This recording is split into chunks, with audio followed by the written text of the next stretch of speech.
la Côte d'Ivoire est en paix. Elle demeurera en paix. Toutes les dispositions sont prises, continueront d'être prises pour que la Côte d'Ivoire continue d'être en paix.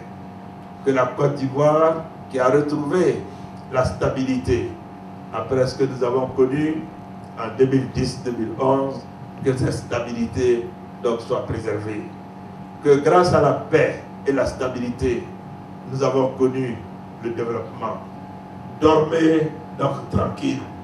La Côte d'Ivoire est en paix, elle est stable, la stabilité sera préservée et le développement que nous connaissons depuis 2011, donc, il continuera donc, sur des années. Depuis une dizaine d'années, Ambroise Nko est planteur à Zaguié dans la région de l'Aniébi-Tiassa. Cet ancien fonctionnaire de l'ex-compagnie Air Afrique a également travaillé en tant que gestionnaire de banque et agent à la Marine nationale. Aujourd'hui, grâce à sa plantation, il est nominé au ICA International Cacao Award des Olympiades du cacao.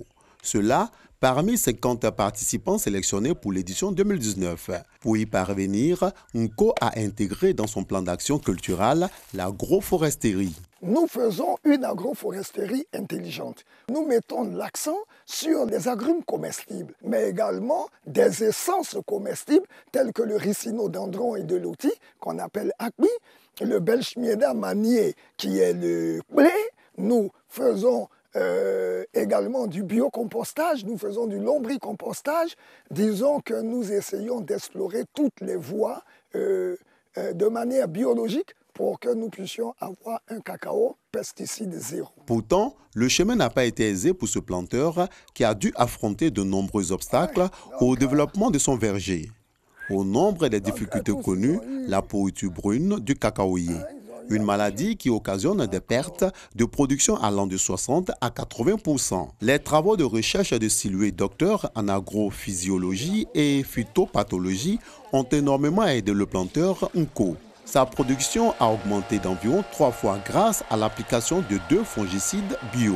Les produits que nous utilisons dans notre unité sont des produits qui sont tirés à base des plantes alimentaires. Ce sont des plantes que les Ivoiriens consomment au quotidien. Donc il n'y a pas d'effet nocif sur la santé.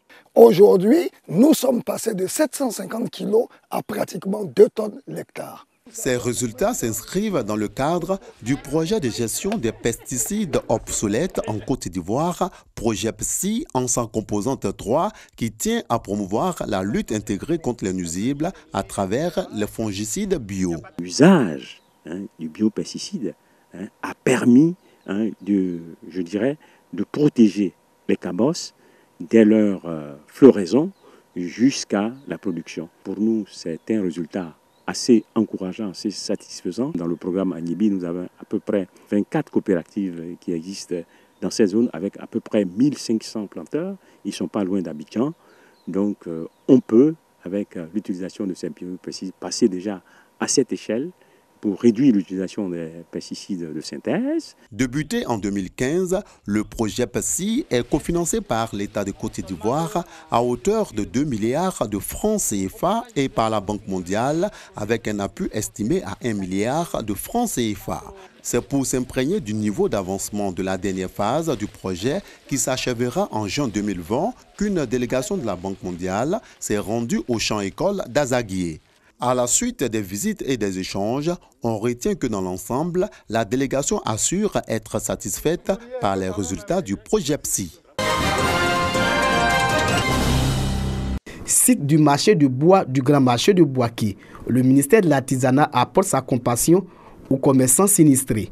Une délégation avec à sa tête le conseiller technique du ministère de tutelle s'est rendue sur le lieu du drame. Les envoyés du ministre Sidiki Konaté ont échangé avec les commerçants si durement éprouvés, voir de plus près les réalités du secteur du bois et recenser les dégâts matériels. Cette rencontre a été le lieu de traduire toute la solidarité du gouvernement ivoirien aux artisans dont les ateliers sont partis en fumée.